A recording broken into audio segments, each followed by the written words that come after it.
저는 예일여고 담당하고 있는 베이스 캠프에서 국어 가르치는 조아라이고요.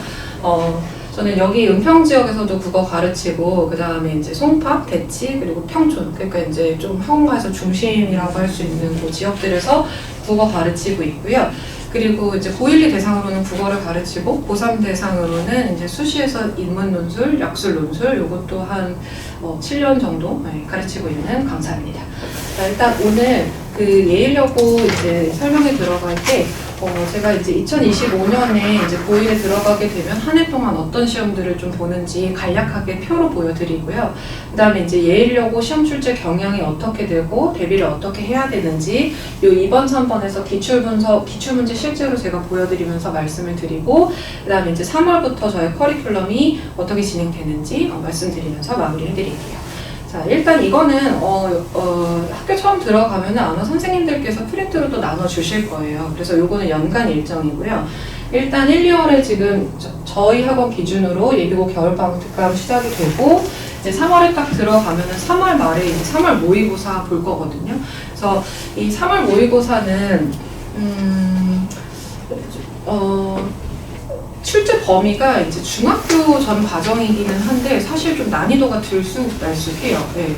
이게 난이도가 어떨 땐 되게 어려워서 이 고1 3월 모의고사를 고2 학생들한테 풀려도 되게 어렵다라고 할 때가 있고, 어쩔 땐 되게 쉽게 나올 때가 있거든요.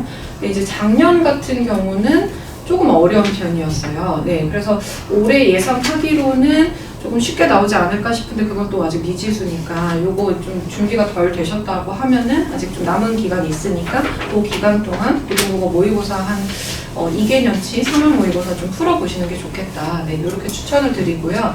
이제 요거랑 별개로 거의 모든 학원에서 이제 한 3월 둘째 주 정도부터 해서 4월까지 해서 이제 내신 대비가 들어가게 될 거거든요. 그래서 보통 4월 말에서 5월 초, 조금 늦게 보는 학교들은 5월 둘째 주까지 해서 1학기 중간고사를 진행하고요. 그게 끝나고 이제 6월 3일에 학력평가를 보고, 그 다음에 그것과 동시에 거의 기말고사 준비 들어간다고 생각하시면 돼요. 그래서 1학기가 막상 여기 들어가면은 시간이 많을 것 같은데 되게 금방금방 지나가거든요. 네, 그래서 스케줄이라던가 시간 관리 같은 거를 좀 잘 하셔야지 시험도 딱딱 알맞게 대비하실 수 있겠다, 이렇게 말씀드릴 수 있고, 그 다음에 이제 사실 여름방학 못한데 여름방학 특강이라고 제가 잡아놓긴 했는데, 여름방학이 사실 되게 짧아요. 한 길어봤자 3주이기 때문에 좀 대비할 시간이 많지는 않은데, 저 같은 경우에는 거의 기말고사 끝나고 바로 여름방학 스케줄을 시작해서 못해도 4강, 많으면 5강까지는 나올 수 있게 좀 구성을 하거든요. 그렇게 해서 이제 8월 여름방학 특강을 마무리하고 9월 달에 이제 9월 모의고사 보고 중간고사 바로 9월 말에서 10월 초 들어간 다음에 또 10월 학력평가 들어가고, 그 다음에 기말고사 끝나고 그 다음에 이제 예비 고의 과정으로 넘어가요. 네. 그래서 요 이제 시험 포맷 알고 계시면은 계획 세우기에 조금 좋으시니까 네, 요런 거 있다라는 거 알아두시면 될 것 같고요.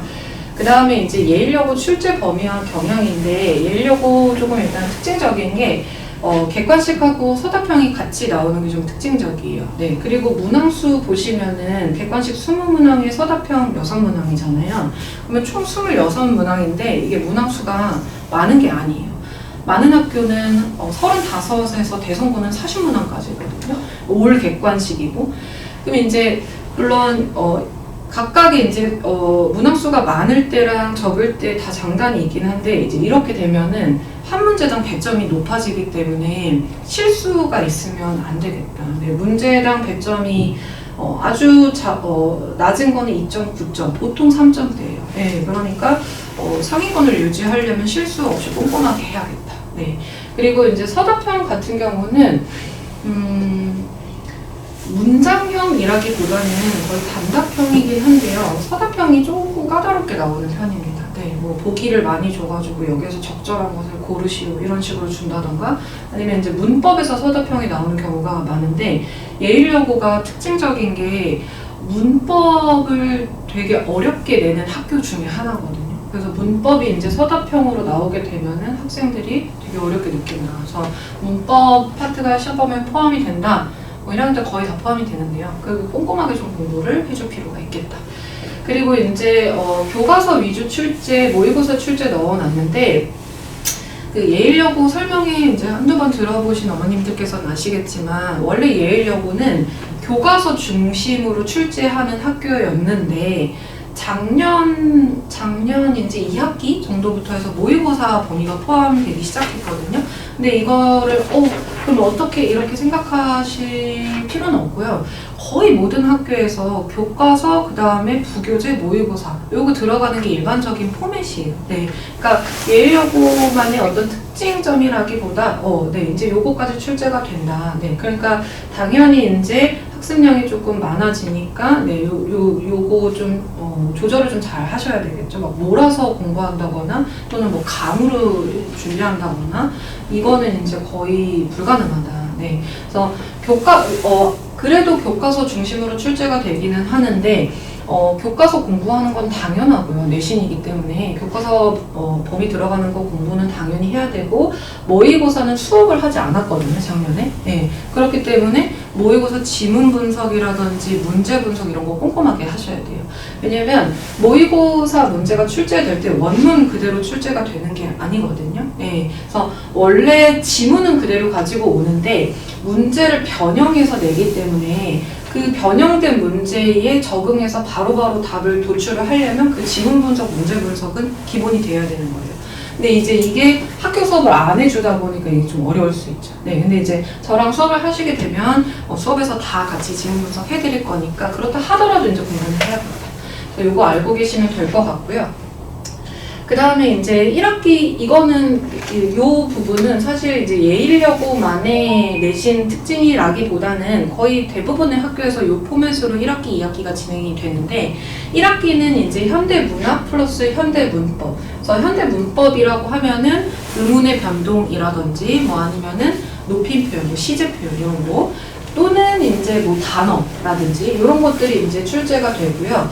그 다음에 2학기 때는 고전문학, 중세문법이 주로 출제가 돼요. 그래서 1학년에서 핵심은 문학하고 문법이에요. 네, 그래서 요거 두 개 잡아놓지 않으면은 절대 고득점을 얻을 수 없습니다. 그래서 문학을 공부하실 때는 여기 학생이 같이 왔으니까 문학 개념 혹시 들어보셨나요?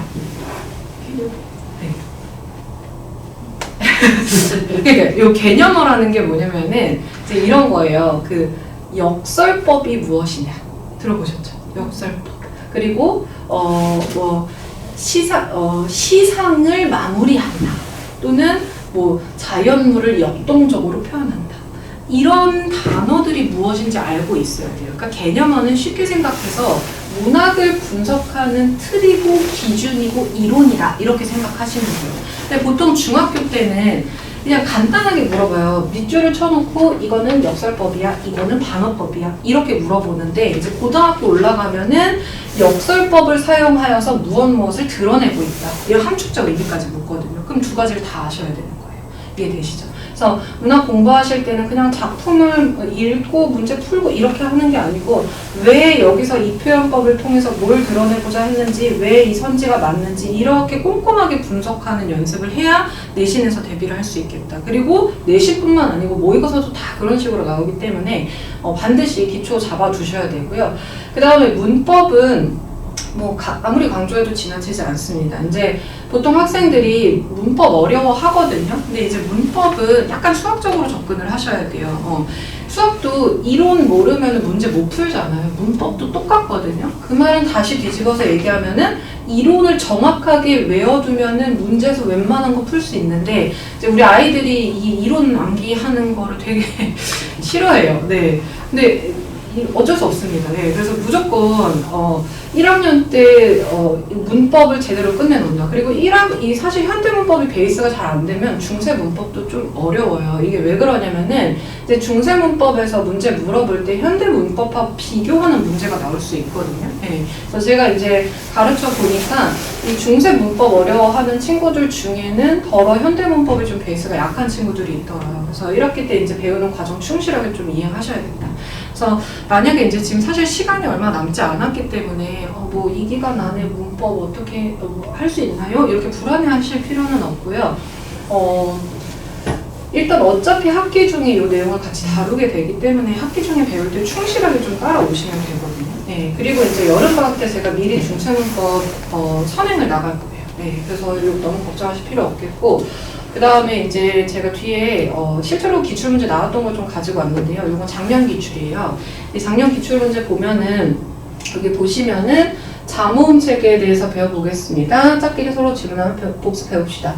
치조음, 파열음 중에서 된 소리는 했는데 이 치조음, 파열음이 자음 체계에 나오는 거거든요. 근데 보통은 이렇게 좀 디테일하게 안 물어봐요. 보통 음운변동 나올 때는 좀 쉽게 내는 학교들은 그냥 단어 주고, 예를 들어서 국, 물의 발음이 어떻게 되는지, 이게 무슨 음운변동인지 이렇게 내는 게 좀 쉽게 내는 학교인데, 이제 자음 체계를 제대로 외우고 있는지 아닌지를 묻는 문제거든요.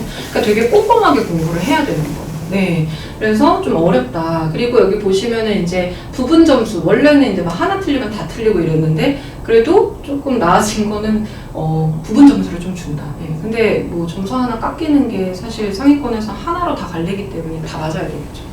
그리고 두 번째는 이제 2학기 시험 가져왔는데요. 이것도 여기 지금 통사적 합성어에 대한 얘기가 나오는데, 이게 이제 파트가 현대국어에서 단어 파트거든요.